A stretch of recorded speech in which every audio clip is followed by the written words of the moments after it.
नमस्कार दोस्तों, स्वागत है आपका मेरे यूट्यूब चैनल पर जिसका नाम है एक्सप्लेनिंग फिजिक्स।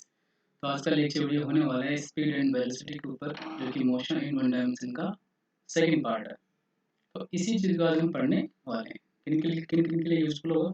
जेईई मेंस की जो तैयारी कर रहे हैं, जेईई एडवांस की जो तैयारी कर रहे हैं, नीट के जो छात्र हैं, एनटीएससी की जो तैयारी कर रहे हैं, केवीपी की जो तैयारी कर रहे हैं, इसके अलावा जो ओलंपियाड की तैयारी कर रहे हैं, डी ट्रिपल एस की तैयारी कर रहे हैं पीजीटी के लिए, सेम केवीएस पीजीटी के लिए जो तैयारी कर रहे हैं, एनवीएस पीजीटी के लिए तैयारी कर रहे हैं, और उसके अलावा जो फिजिक्स से रिलेटेड जितने भी एग्जाम उसके लिए बहुत ज़्यादा यूजफुल होगा। ठीक है, आज का लेक्चर स्टार्ट करने से पहले मैंने एक टारगेट रखा है। मैं एज्यूम कर रहा हूँ कि टारगेट शायद पूरा हो पाएगा और आप इससे मेरा साथ देंगे, और वो टारगेट है 50 लाइक्स का। मैं चाहता हूँ कि इस वीडियो के ऊपर 50 लाइक्स मिले मुझे। जो भी लोग इस वीडियो को देख रहे हैं, प्लीज़ प्लीज़ लाइक करिए जाइए वीडियो को, बहुत ज़्यादा ज़रूरी है ये। इस वीडियो का सब लोगों तक पहुँचने के लिए इस वीडियो को लाइक मिलना बहुत ज़्यादा ज़रूरी है, क्योंकि जैसे लाइक मिलेंगे वीडियो सबके पास पहुँचेगा, तो लाइक का मिलना बहुत ज़्यादा ज़रूरी है। तो यहाँ से रिक्वेस्ट करता हूँ प्लीज़ लाइक करिए इस वीडियो को जाके। मैं अज्यूम कर रहा हूँ कि 50 लाइक्स शायद इस वीडियो में मिलेंगे मुझे, अगर आप चाहते हो पक्का मिलेंगे। इसके अलावा अगर आपने चैनल को सब्सक्राइब नहीं किया तो सब्सक्राइब करिए, कमेंट्स करिए, वीडियो को अपने दोस्तों के साथ शेयर कीजिए। ग्रुप में टेलीग्राम पे मेरा एक ग्रुप है, explaining physics for JEE neat and olympiad नाम से, तो उसको आप ज्वाइन कर सकते हो। सेम फेसबुक पे एक ग्रुप है, एक्सप्लेनिंग फिजिक्स ईपी नाम से, तो उसको भी आप ज्वाइन कर सकते हो। तो आप कभी कोई फिजिक्स से रिलेटेड प्रॉब्लम हो तो आप उस ग्रुप में सेंड कर सकते हो। शुरुआत करते हैं आज एवरेज स्पीड से। एवरेज स्पीड क्या होती है इसके बारे में थोड़ा बात करते हैं। देखिए, the distance travelled by the particle divided by the time interval. बोल रहा है कि एक पार्टिकल है, सपोज यहाँ पर एक पार्टिकल है, सपोज यहाँ पर किसी एक पॉइंट पर इस पाथ पर ट्रेवल करता हुआ बी पॉइंट पे चला जाता है, ठीक है। और ये पार्टिकल ए पर था t1 टाइम पर और बी पर था t2 टाइम पर। तो इस पूरे पाथ को ट्रेवल करने पर उसने कितना टाइम लगाया? Delta T equal to t2 minus t1। ये तो हो गया अपना टाइम इंटरवल, ठीक है। कितना टाइम इंटरवल इस पूरे पाथ को ट्रेवल करने पर वो लगाता है। तो एवरेज स्पीड की डेफिनेशन क्या होगी, वो लिखिए आप। इसकी डेफिनेशन होगी डिस्टेंस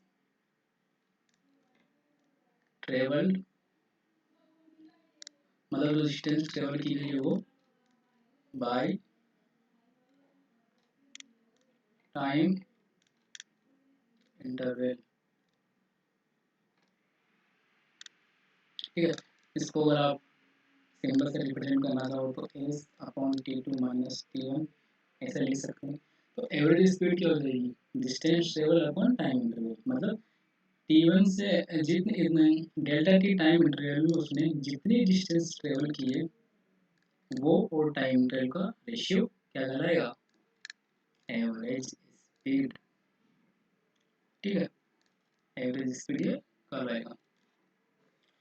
इसके बाद आते हैं नोट को पढ़ते हैं। The average speed gives the overall rapidity with which the particle moves on the interval. इस ओवरऑल रैपिडिटी का मतलब समझ रहे हैं आप क्या है? इस ओवरऑल रैपिडिटी का मतलब है कि आपने एक फिक्स वैल्यू रख ली है, जैसे कि सपोज एक पार्टिकल इस पॉइंट पर चलता है यहाँ पर, ये सबसे पहले 0 किलोमीटर पर आवर से 0 किलोमीटर पर आवर से चला।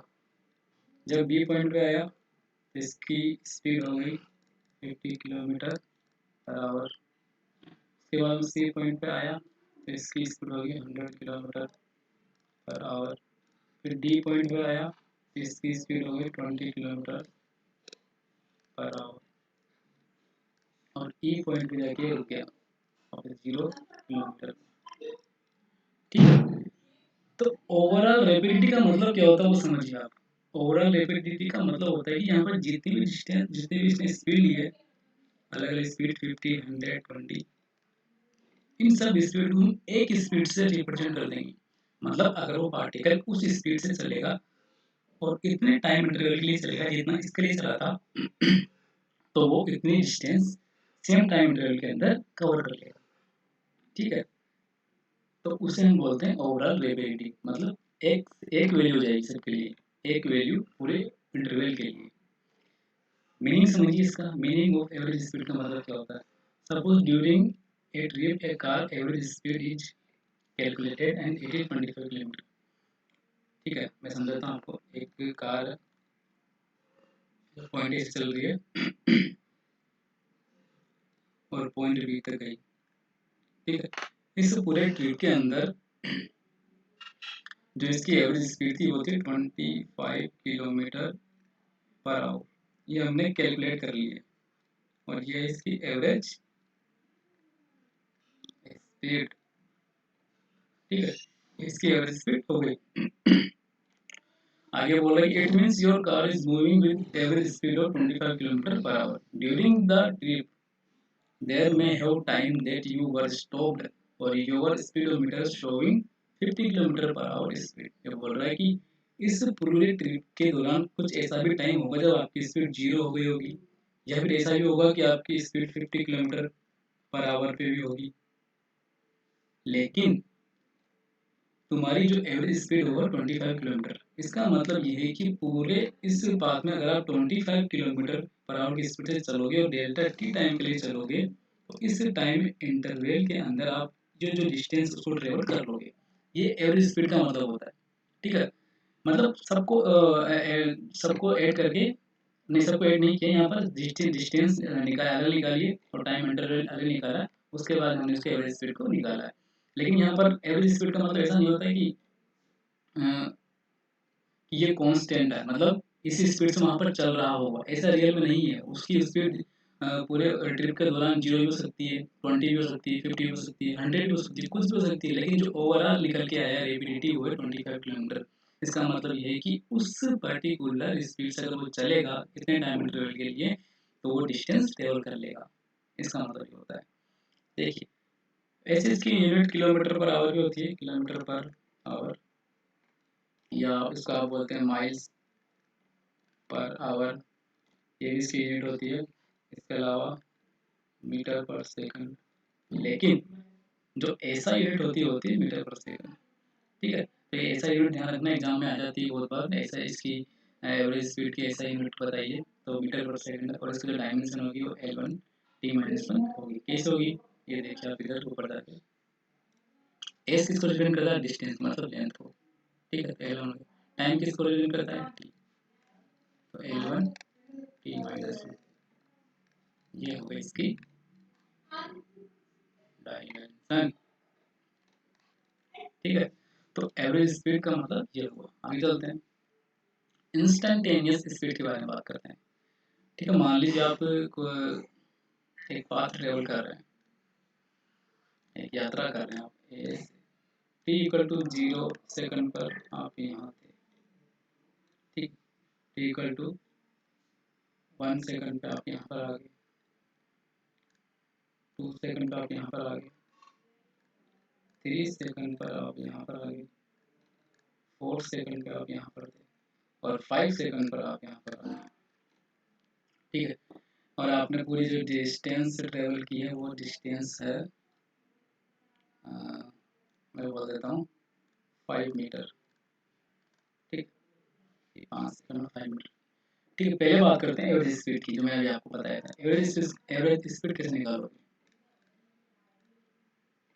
ठीक है, एवरेज स्पीड का मतलब क्या होता है, डिस्टेंस कितनी है 5 मीटर। ठीक है, कितने टाइम में, मतलब 0 से शुरू हुआ था, टी इक्वल टू 5 सेकंड पे आके रुक गया। टाइम मीटर कितना है, 5 माइनस 0 मतलब 5, तो 1 मीटर पर सेकंड। ये क्या होगी इसकी एवरेज स्पीड हो गई। ठीक है, ये तो हुई इसकी एवरेज स्पीड। देखो एवरेज स्पीड निकालने के लिए हमने क्या किया, टाइम इंटरवल लिया, तो यहाँ पर था और यहाँ पर था, मतलब इनिशियल फाइनल जो भी टाइम इंटरवल था, मतलब कितना टाइम लगा उस पूरे पाथ को ट्रेवल करने में, वो टाइम इंटरवल हमने यहाँ पर रखा था।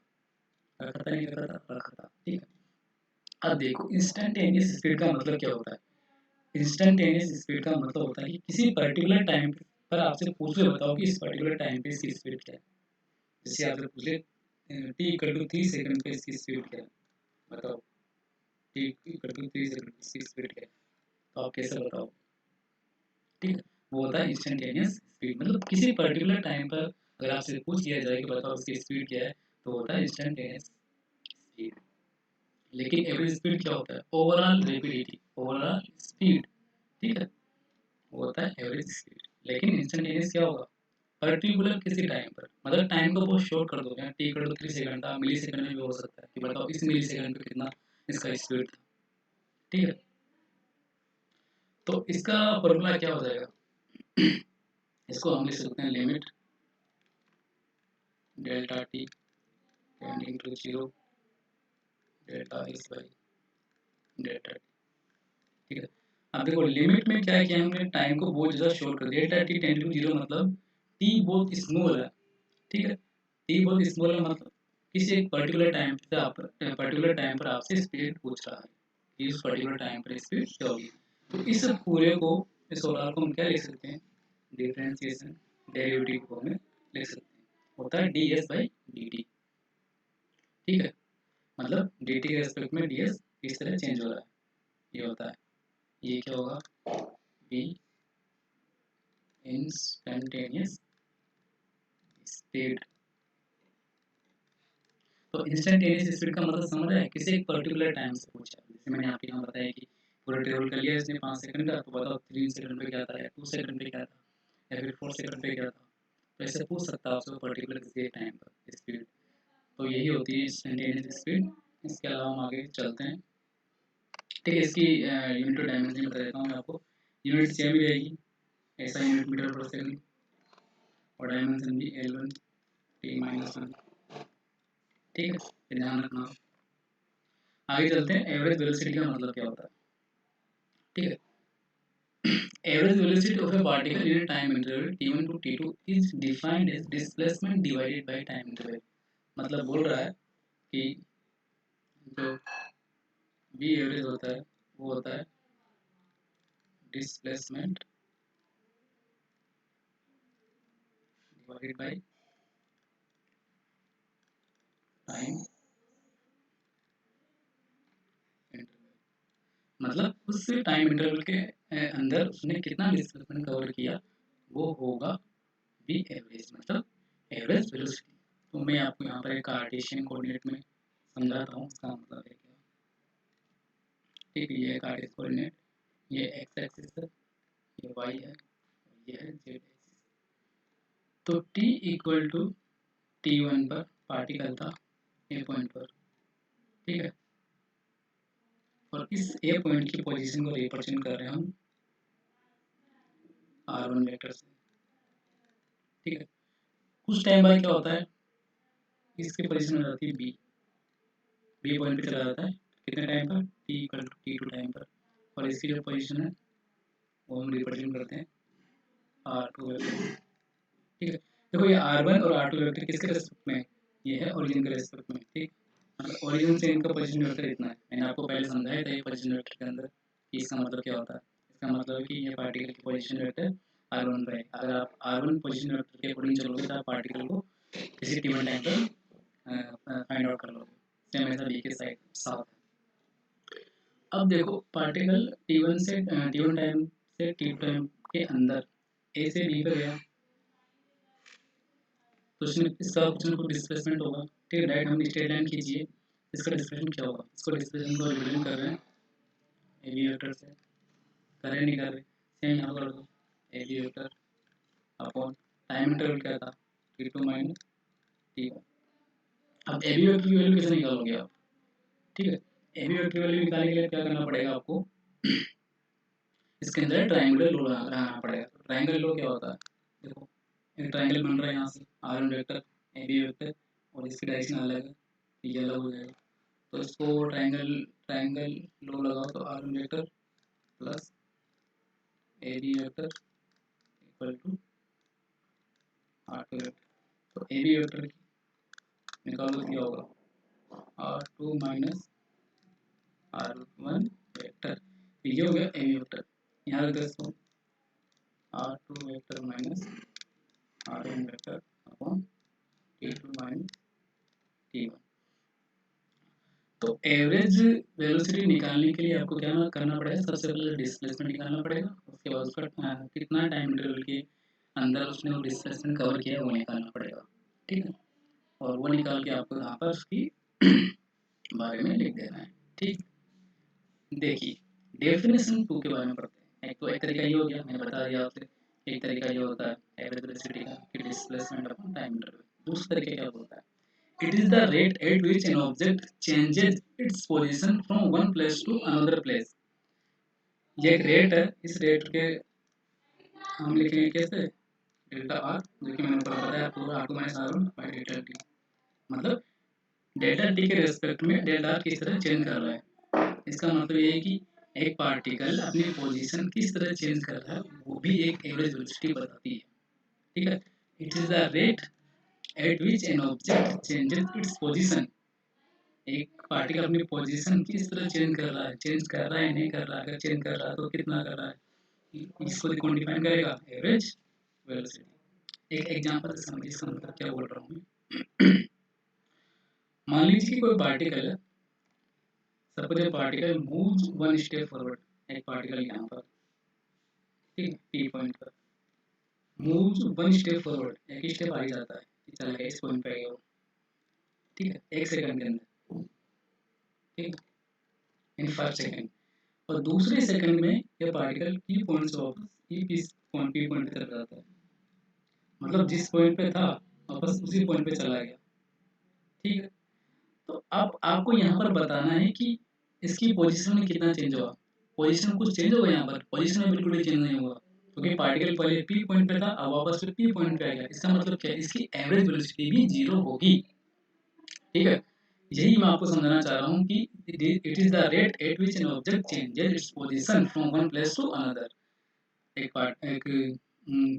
मतलब एक ऑब्जेक्ट अपनी पोजीशन किस तरह चेंज करता है वो बताता है एवरेज वेलोसिटी। तो यहाँ पर पार्टिकल पी से गया के ऊपर, ठीक है, और वापस पी पे आ गया। इसका मतलब जहाँ पर था वहीं पर आ गया। तो इस कंडीशन में डिस्प्लेसमेंट भी क्या होता है, जीरो होता है। तो डिस्प्लेसमेंट जीरो होता है, एवरेज वेलोसिटी क्या होगी, जीरो होगी। इसका मतलब उसने अपनी पोजीशन में कोई भी चेंज नहीं किया है। ठीक है,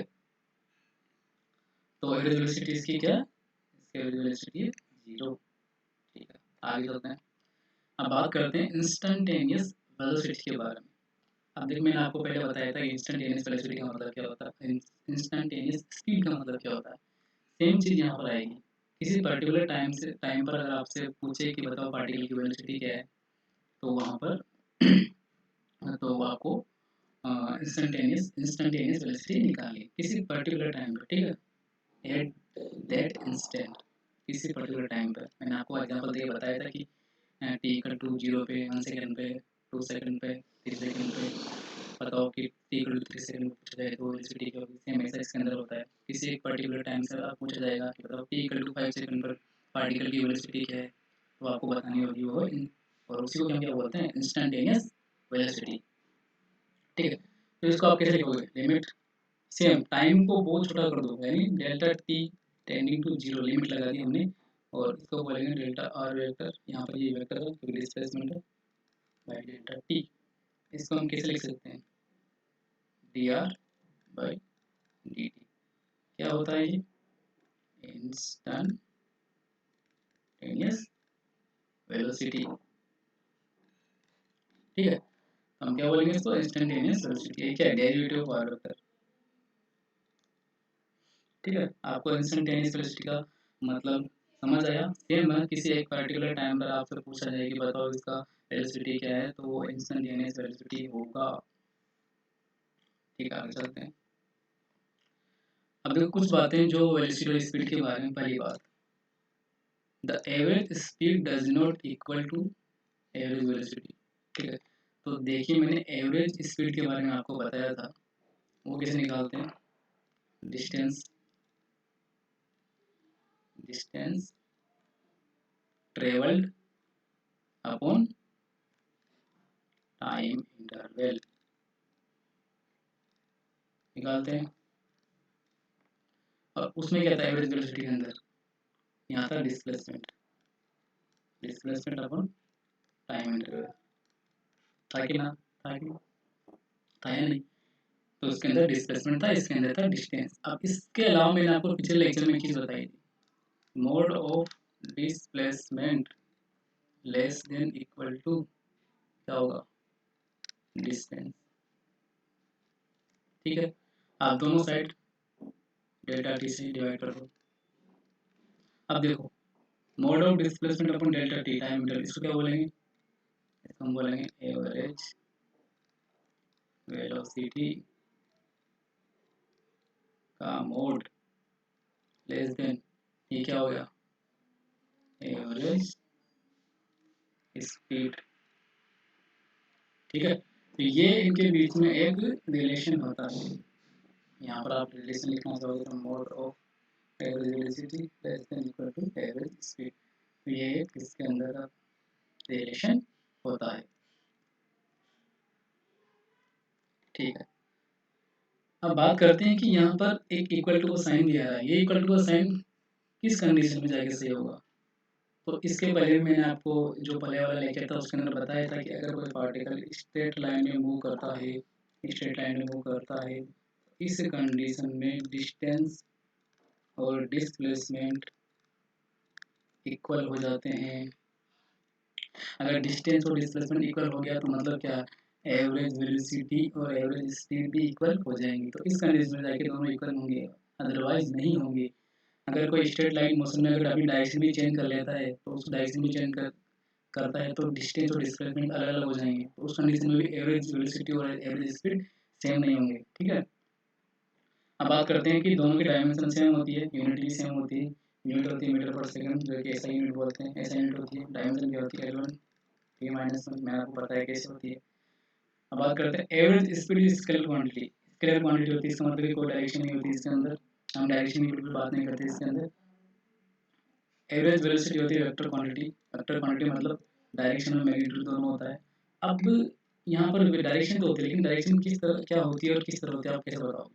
इसका मतलब है जिस भी डायरेक्शन के अंदर, जिस भी डायरेक्शन के अंदर कोई ऑब्जेक्ट मूव कर रहा है वही डायरेक्शन एवरेज वेलोसिटी की होगी। सपोज कोई object A to B move कर रहा है तो यही डायरेक्शन किसकी होगी, एवरेज वेलोसिटी। ठीक है, जिस डायरेक्शन के अंदर कोई ऑब्जेक्ट मूव कर रहा है वही डायरेक्शन होगी एवरेज वेलोसिटी की। अगर वो इधर मूव कर रहा है तो इधर की नॉर्थ होगी, अगर वो इधर मूव कर रहा है तो ईस्ट होगी, अगर वो इधर मूव कर रहा है तो वेस्ट होगी, अगर वो नीचे मूव कर रहा है तो साउथ होगी। जिस भी डायरेक्शन के अंदर कोई पार्टिकल या कोई ऑब्जेक्ट मूव कर रहा है वही डायरेक्शन होगी एवरेज वेलोसिटी की।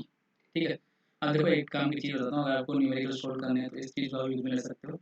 अगर कोई वैल्यू किलोमीटर पर आवर के अंदर दी हुई है तो आप उसको 5/18 से मल्टीप्लाई करो और उसको मीटर पर सेकंड में चेंज कर सकते हो। सेम इसका अपोजिट है, अगर कोई मीटर पर सेकंड में दी हुई है, अगर उसको आपको किलोमीटर पर आवर में चेंज करना है तो आप उसे 18/15 से मल्टीप्लाई कर सकते हो। अब देखो चीज़ कैसे आई बताता हूँ आपको मैं।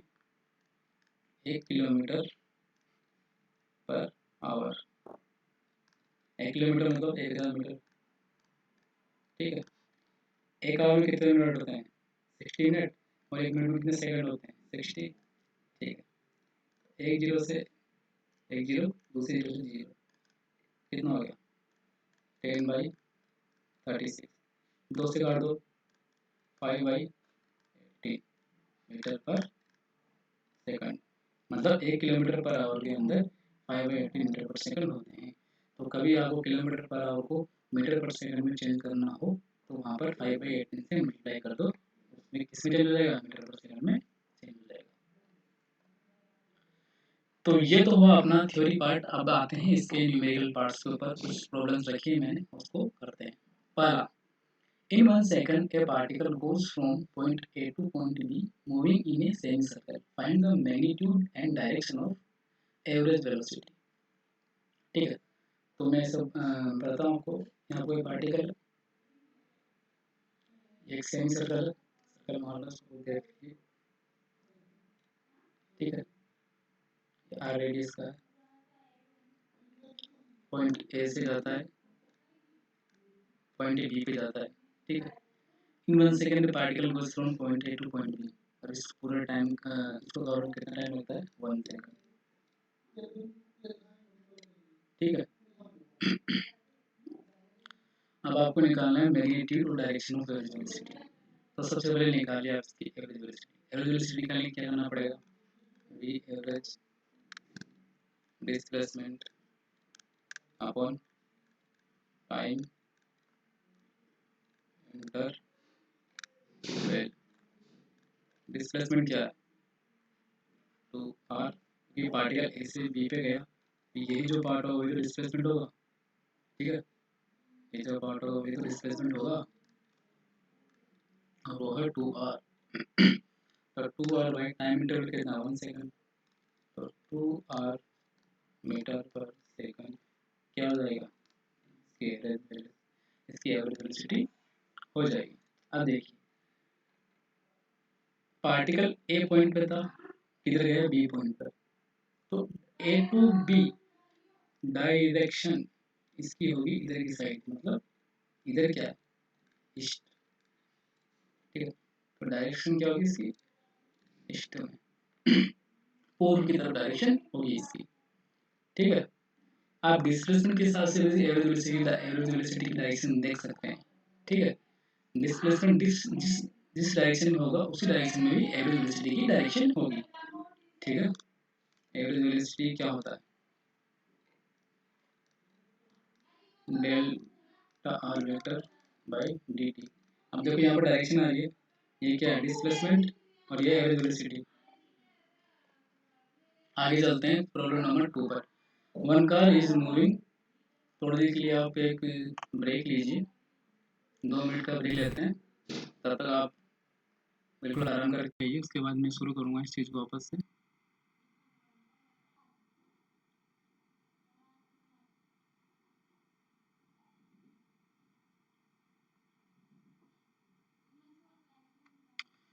Welcome back.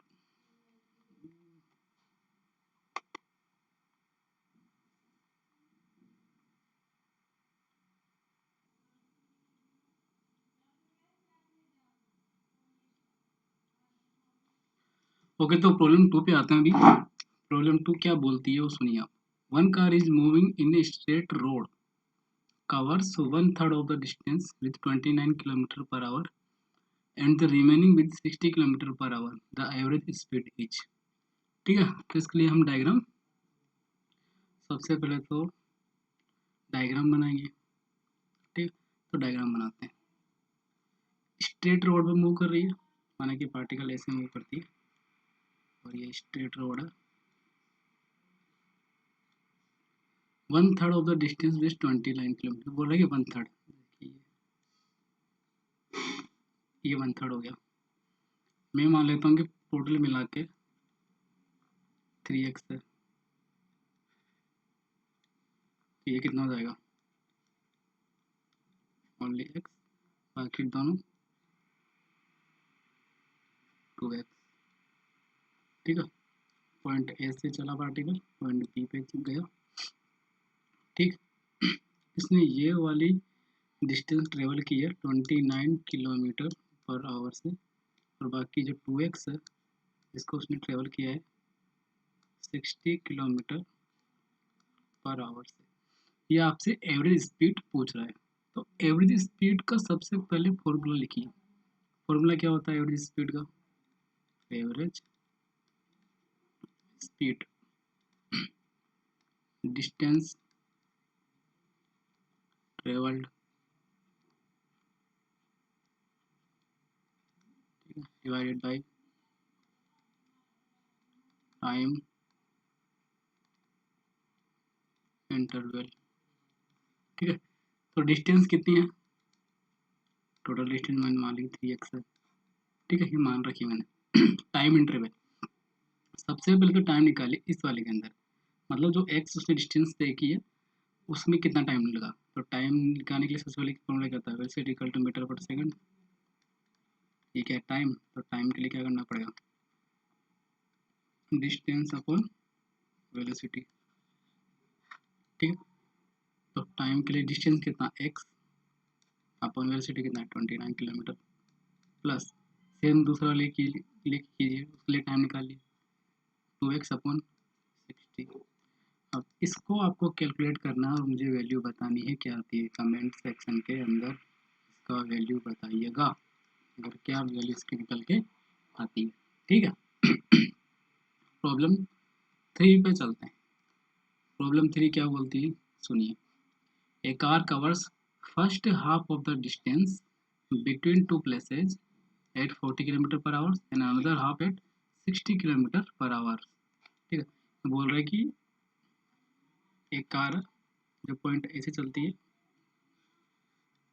पॉइंट बी तक जाती है, ठीक है। बोला कि 2 हाफ्स कवर करती है, पहला हाफ माना कि एक्स है, दूसरा हाफ भी मैंने मान लिया एक्स, ठीक। टोटल कितना हो गया, टोटल हो गया 2x, टोटल डिस्टेंस, ठीक है, टोटल डिस्टेंस हो गई 2x। इस वाली डिस्टेंस को कवर करने में कितने स्पीड से करता है, 40 किलोमीटर पर आवर, और इस वाले को कितने से करता है, वो करता है 60 किलोमीटर पर आवर से, ठीक है।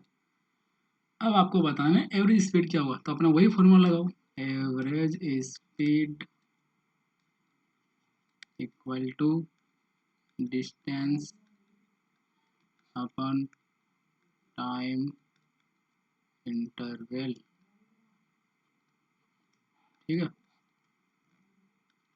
तो डिस्टेंस कितनी है, टोटल डिस्टेंस 2x है, टाइम इंटरवल माना कि t1 है पहले वाले का, दूसरे का t2 है, मान लिया। t1 निकालो, t1 मतलब इस x को कवर करने में कितना टाइम लगा, सेम इस x को कवर करने में t2 टाइम लगा, ऐसे t1 t2 है, ठीक है।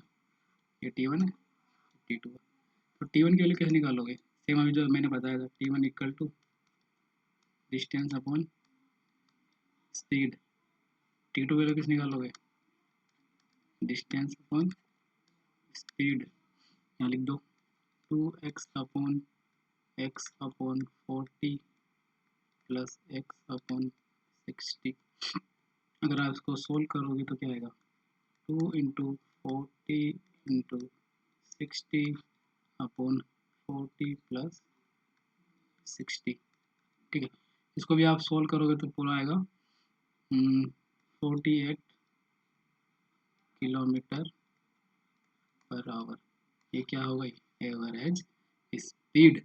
मतलब जो यहाँ पर 40 किलोमीटर पर आवर से चल रहा था और बाद में फिर 60 किलोमीटर पर आवर से चल रहा था, उसने 2x डिस्टेंस कवर की है इतने टाइम इंटरवल में, t1 प्लस t2 में। लेकिन अगर ये पार्टिकल अब ए पॉइंट से चलेगा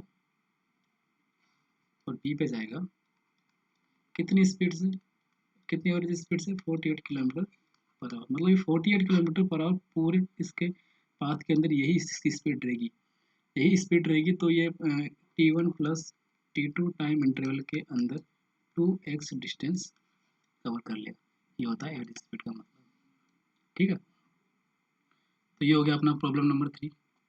अब आते हैं प्रॉब्लम नंबर 4 पर। प्रॉब्लम नंबर 4 क्या कहती है, सुनिए। एक मोटर कार है going due north at speed of 50 kilometre per hour, it makes a 90 degree left turn without changing the speed, speed को चेंज ही किया है और 90 डिग्री का लेफ्ट टर्न ले लिया है। बताएं change in the velocity of the car is about, आपको वेलोसिटी में कितना चेंज है वो बताना है और आप उसकी डायरेक्शन भी निकाल देनी है, ये आपका टास्क हो गया, ठीक है। ये एक सवाल हो गया, ठीक। तो पहले बात करते हैं, यहाँ पर माना कि पार्टिकल नॉर्थ में जा रहा है, ये लो नॉर्थ गया, ठीक है। कितनी स्पीड से जा रहा है, 50 किलोमीटर पर आवर से जा रहा है, 90 डिग्री एंगल बनाता है लेफ्ट साइड में, ये लेफ्ट साइड हो गई, और यहाँ भी वो 50 किलोमीटर पर आवर से मूव कर रहा है, ये इसकी स्पीड है। दोनों स्पीड को चेंज नहीं करता है दोनों इंटरवल में, दोनों टाइम में। अब एक चीज़ देखो, अब यहाँ पर आप पार्टिकल स्ट्रेट लाइन मूव कर रहा है यहाँ से यहाँ तक, तो इसका मतलब इस पॉइंट से लेकर इस पॉइंट तक इसका जो स्पीड है जो कि 50 किलोमीटर है, यही इसकी वेलोसिटी होगी, ठीक है। और ये वेलोसिटी क्या होगी, इनिशियल वेलोसिटी होगी, ठीक है, इनिशियल वेलोसिटी। सेम ऐसा है, ये पार्टिकल इस पॉइंट के बाद में इस पॉइंट से इस पॉइंट तक 50 किलोमीटर पर आवर से चल रहा है और स्ट्रेट लाइन में चल रहा है, इसका मतलब क्या है, ये स्पीड इसकी वेलोसिटी होगी, और कौन सी वेलोसिटी होगी, फाइनल वेलोसिटी होगी, होगी नहीं होगी, होगी। अब देखो ये बोल रहा है चेंज इन द वेलोसिटी, क्या निकालना है, चेंज इन द वेलोसिटी। तो चेंज इन द वेलोसिटी क्या होता है, डेल्टा वी, और वो क्या होता है, v final minus v initial.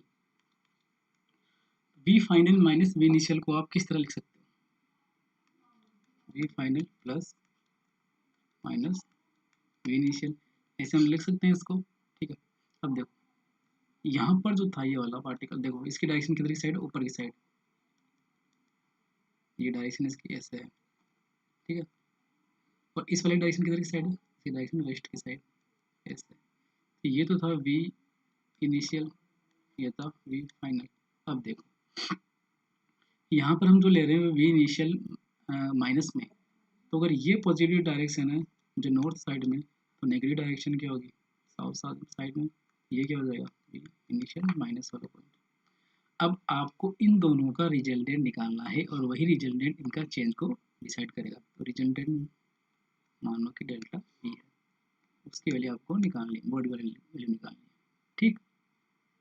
कैसे निकालोगे, वी फाइनल का square plus mod of v initial का स्क्वायर, ठीक है, इनिशियल स्क्वायर प्लस 2v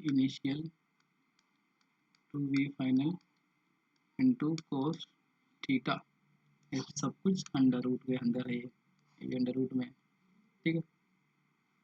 और इसको बोलते हैं डेल्टा वी, उन्हें नाम दे दिया डेल्टा वी। कैसे निकालोगे, इसकी वैल्यू कितनी है 50, इसकी वैल्यू कितनी है 50, कोस थीटा कितना है यहाँ पर देखो, दोनों के बीच में कितना एंगल है 90 डिग्री का एंगल है। तो कोस 90 क्या होता है जीरो, तो ये वाली टर्म तो हो जाएगी जीरो, बचा क्या v square plus v final square plus v initial square. और v final square initial square की वैल्यू कितनी 50 यही है 50 का स्क्वायर प्लस 50 का स्क्वायर, ठीक है, कितना आ जाएगा 50√2, ये क्या हो जाएगी इसकी चेंज इन वेलोसिटी, और ये इसकी है किलोमीटर पर आवर के अंदर, ठीक है। तो 50√2 हो जाएगा चेंज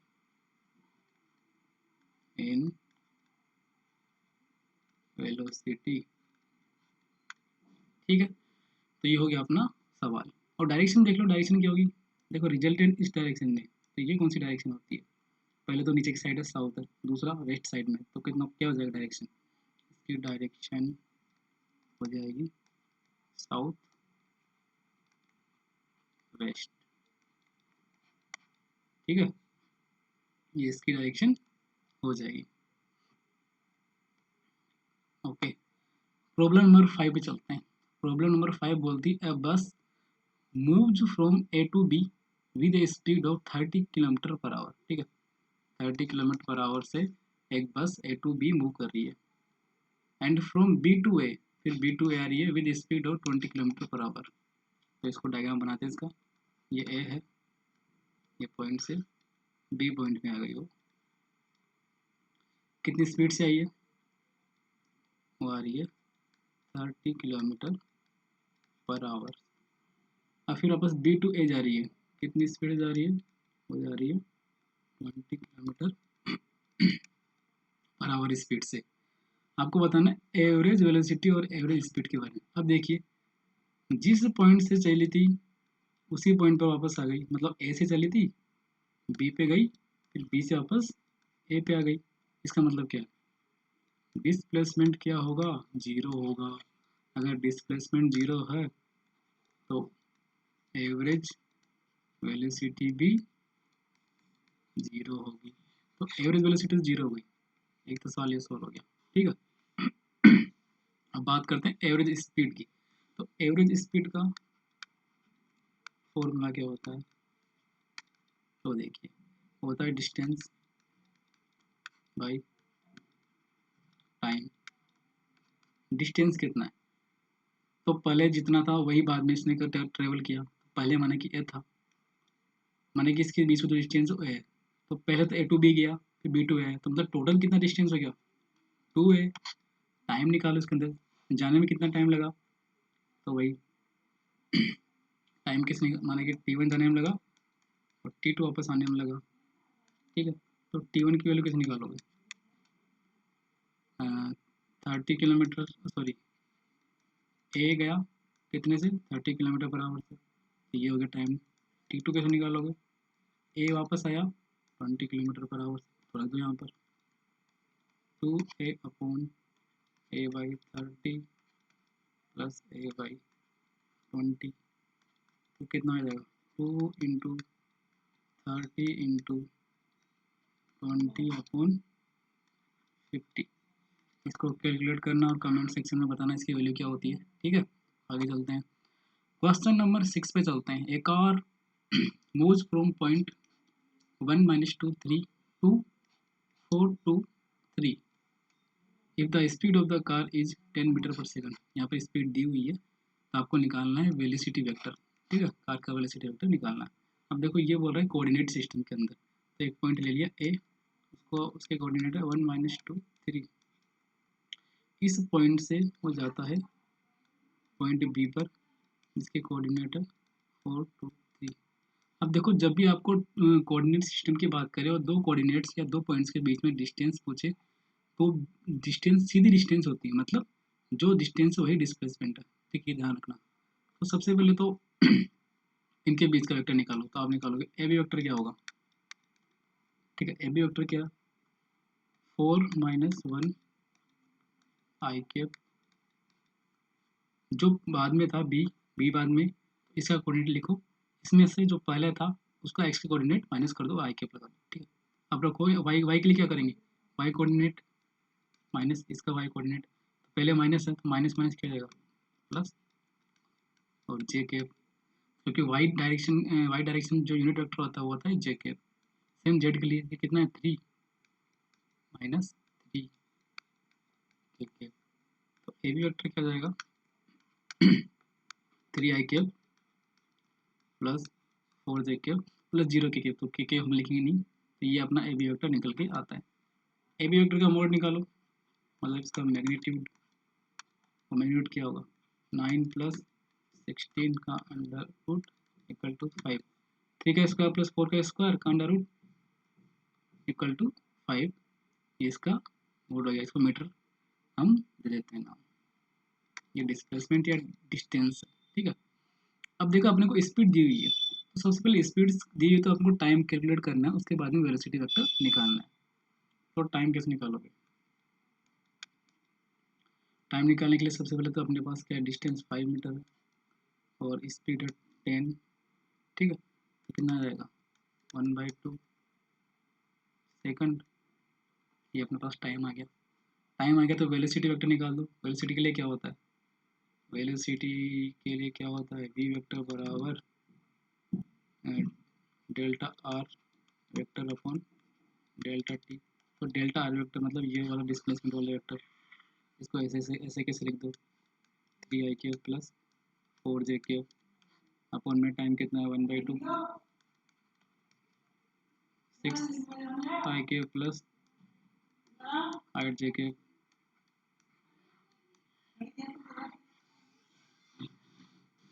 ये हो गया अपना वेलोसिटी वेक्टर। ठीक है, तो अपना वेलोसिटी वेक्टर हो गया। The position of a particle moving on the x axis given by, एक पार्टिकल है, the position of a particle moving on the x axis is given by, एक पार्टिकल जो एक्सिस पर मूव कर रहा है उसकी पोजीशन इस तरह दी हुई है। ठीक है, मतलब पोजीशन और टाइम में कुछ रिलेशन दिया हुआ है। आपको क्या निकालना, the velocity of the particle t equal to 4 second. अब देखो पार्टिकुलर किसी टाइम पे पूछा है, मतलब क्या है, इस वेलोसिटी का मतलब क्या है, यहाँ पर इंस्टेंटेनियस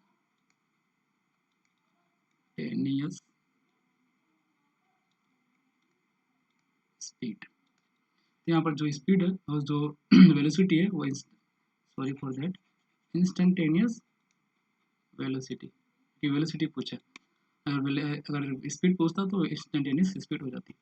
उसके बाद निकालना average velocity during the interval 0 to 4 second. ठीक है, तो इस तरह के सवालों को करने के लिए क्या करना, सबसे पहले वो देखिए आप, हम पहले तो बात करेंगे क्वेश्चन हम ए वाले ऑप्शन की, इंस्टेंटेनियस वाले की।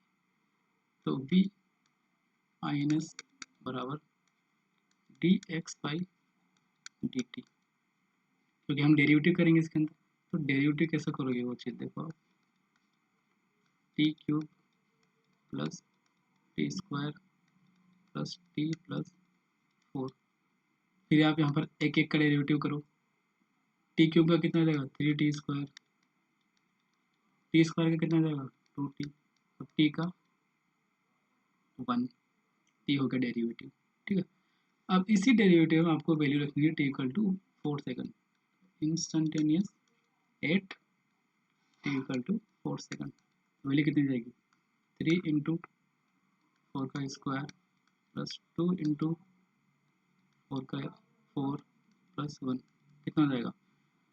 4 का square 16, 16 into 3 48 plus 8 plus 1 57 metre per second. ठीक है,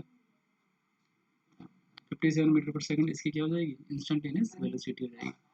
अब बात करते हैं ऑप्शन सवाल नंबर बी की।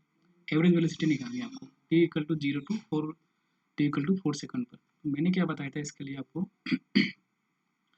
Formula v average equal to delta r upon delta t. तो क्या लिखते हैं? R2 minus R1 vector upon T2 minus T1। देखो R1 क्या था? T इक्वल टू T1 पर जो पोजीशन थी वो था R1, T equal to T equal to T2 पर जो पोजीशन थी वो R इक्वल टू R2। तो सबसे पहले R1 R2 निकालो, ठीक है, वो निकालना पड़ेगा। तो T इक्वल टू R2 मतलब जो फाइनल टाइम है, T इक्वल टू 4 सेकंड यहाँ पर फाइनल टाइम है, इनिशियल T इक्वल टू 0। तो R1 और R2 के लिए निकाल लेते हैं। यहाँ पर सबसे पहले R2 निकालते हैं। R2 वेक्टर बराबर क्या होगा? R2 मतलब यहाँ पर जो x2 वेक्टर वही है, इसको आप इसमें लिख लो x2 माइनस x1, यहाँ पर डेल x, यहाँ पर जो होगा वो x2। x2 कैसे निकालोगे? t इक्वल टू 4 लिख दो यहाँ पर, 4 क्यूब 4 स्क्वायर प्लस 4 कितना हो जाएगा? 48 सॉरी 64 प्लस 16 प्लस 8 70 80 88 हो जाएगा। ठीक है, और R1 वेक्टर क्या होगा? मतलब R1 की वैल्यू क्या होगी? ठीक है, देखो एक चीज़ और देखो, यहाँ पर ये x डायरेक्शन मूव कर रहे हैं तो इसको हम हटा सकते हैं। डायरेक्ट आप R1 और R2 भी लिख सकते हैं क्योंकि दोनों की डायरेक्शन सेम है। तो अब डायरेक्टली हम मैग्नीट्यूड को घटा देंगे इसके अंदर से। ठीक, तो t इक्वल टू 0 पर क्या होगा? 0 प्लस 0 प्लस 0 प्लस 4। तो देखो 88 माइनस 4 अपॉन 4 माइनस 0 कितना हो जाएगा?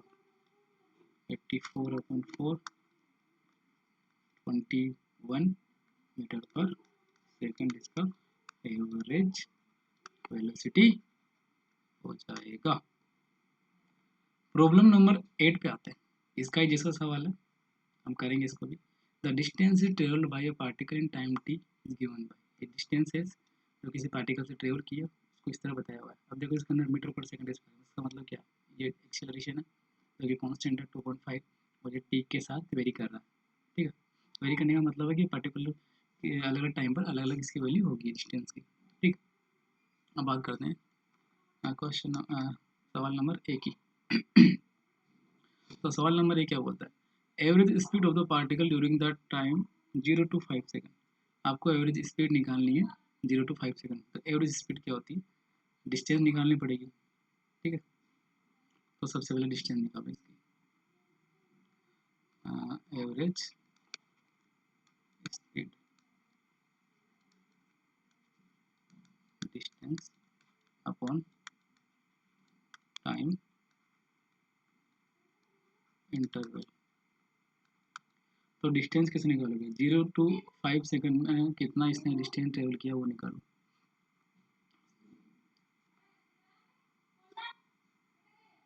देखो यहाँ इंटरवल कितना है? 5 है, तो डायरेक्ट 5 पीरियड रख दो यहाँ पर।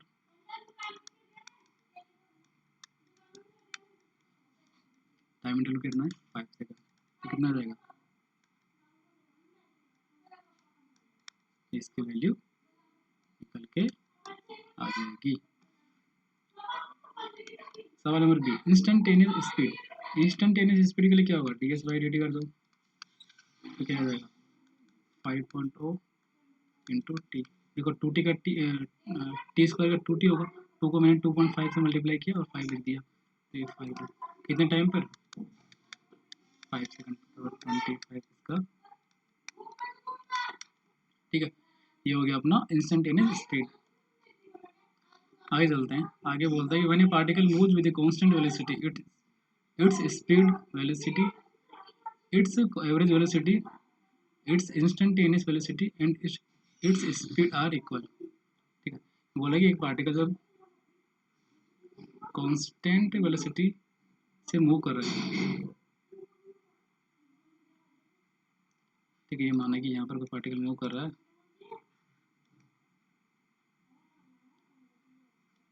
और इस पूरे पाथ के दौरान इसकी जो वेलोसिटी है कांस्टेंट है, ठीक है, माना कि इसकी वेलोसिटी है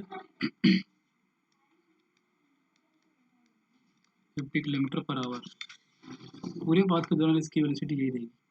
तो देखो अगर आप किसी पर्टिकुलर टाइम पे भी पूछोगे तो इसकी वेलोसिटी 50 किलोमीटर पर आवर रहने वाली है, इसकी एवरेज वेलोसिटी भी सेम यही रहने वाली है, क्योंकि एवरेज वेलोसिटी का मतलब तो ये होता है कि किस एक वेलोसिटी से आप पूरे पाथ को ट्रेवल कर रहे हो, ठीक है। तो इसका मतलब क्या, instantaneous velocity, average velocity and इसकी स्पीड, स्पीड क्यों सेम रहेगी, क्योंकि एक ही डायरेक्शन में मूव कर रहे हैं और स्ट्रेट लाइन के अंदर मूव कर रहे हैं। यहाँ पर अगर ये सवाल पूरा नहीं है तो आप इसको लिख लेना, straight line in straight line without changing its direction, ठीक है। डायरेक्शन को बिना चेंज किए हुए पार्टिकल ऐसे बी को मूव किया कर रहा है और किसी एक कांस्टेंट वेलोसिटी, तो इस कंडीशन में जो होता है वो एवरेज वेलोसिटी इक्वल होता है किसके, इंस्टेंटेनियस वेलोसिटी के और स्पीड के, ठीक है। इस कंडीशन तीनों इक्वल होंगे। क्वेश्चन नंबर 10 पे जाते हैं। क्वेश्चन नंबर 10 थोड़ा बहुत स्टेटमेंट दिए हुए हैं कुछ यहाँ पर, उसको पढ़ते हैं थोड़ा और आपको इसमें से करेक्ट रेस्पॉन्स चूज करना है, ठीक है। When an object is in motion its position change with time, अगर कोई ऑब्जेक्ट मोशन में है तो इसका मतलब क्या है, टाइम के साथ इसकी पोजीशन चेंज करती है, इसका मतलब ये सही है, ठीक। Average velocity describe how fast does a position change with time, ठीक है। एवरेज वेलोसिटी का मतलब सेम ये होता है कि पोजीशन टाइम के साथ किस तरह चेंज कर रही है, ये भी सही है, मैंने बताया था आपको डेफिनेशन नंबर 2 में। Instantaneous velocity tales how fast an object moves at different instant of time during a particular interval of time, बोल रहा है कि किसी एक पर्टिकुलर टाइम पर एक पार्टिकल या ऑब्जेक्ट किस वेलोसिटी से मूव कर रहा है, कितना फास्ट मूव कर रहा है, ये बताता है इंस्टेंटेनियस वेलोसिटी, ये भी मैंने बताया था आपको, ये भी सही है। इसका मतलब क्या, ऑप्शन नंबर सी सही है। तो ये 10 सवाल हो गए। तो आज के लिए बस इतना ही और बने रहिए मेरे साथ आप एंड वीडियो को आप लाइक करिए बिल्कुल, मैंने 50 लाइक्स का टारगेट रखा है तो ये पूरा होना चाहिए। और अगर आपको कुछ वीडियो में कुछ समझ ना आया है, क्योंकि मुझे लगता है कि मैंने अभी कुछ इसमें गलती कर दी, गलती मतलब सवालों की गलती नहीं की है, बोलने की गलती की है, मतलब मुझे अभी इतना बोलना नहीं आता है, मैं स्टार्टिंग अभी मैंने शुरू किया है तो थोड़ा टाइम लगेगा बोलने में, इस तरह से थोड़ा बात करने का तरीका थोड़ा चेंज होगा टाइम के साथ साथ, जब मैं वीडियो बनाता चला जाऊँगा तो उसमें थोड़ा बहुत मैं मान सकता हूँ कि इसमें गलती है मेरी, लेकिन वो आगे धीरे बिल्कुल सही हो जाएगा, आप मेरे साथ बने रहिएगा। तो जो भी प्रॉब्लम अगर आपको आती है तो आप कमेंट सेक्शन में बता दीजिए, वीडियो को आप सब्सक्राइब कीजिए, टेलीग्राम चैनल पर जुड़ जाइए अगर आप टेलीग्राम पर पहले से ही हैं, अगर नहीं भी है तो फेसबुक पर भी आप जुड़ सकते हो, ठीक है। अगर आप नहीं है तो फेसबुक पर मेरे दोनों पे चैनल है मेरे, एक्सप्लेनिंग फिजिक्स ईपी नाम से तो इसमें है फेसबुक में, और एक्सप्लेनिंग फिजिक्स जेई नीट और ओलंपियाड नाम से इसमें टेलीग्राम पे, ठीक है। तो मैं वापस से 50 लाइक्स पाना चाहता हूँ, 50 लाइक्स बिल्कुल करिए आप, ये बहुत ज़्यादा ज़रूरी है किसी भी वीडियो को आगे पहुँचाने के लिए, ये बहुत ज़्यादा कॉन्फिडेंस मिलता है जब इस तरह के लाइक मिलते हैं और लोगों को भी अच्छा लगता है जब वो वीडियो देखते हैं कितने सारे लाइक है तो वीडियो के अंदर क्या होगा, ऐसा अच्छा होगा वीडियो, और मैंने मेहनत की इस वीडियो के लिए तो प्लीज़ ऐसा होना चाहिए, और मेरे चैनल को सब्सक्राइब कीजिए ताकि बाकी वीडियो आपको मिल सके। तो thank you so much for watching my video and I will be back, thank you.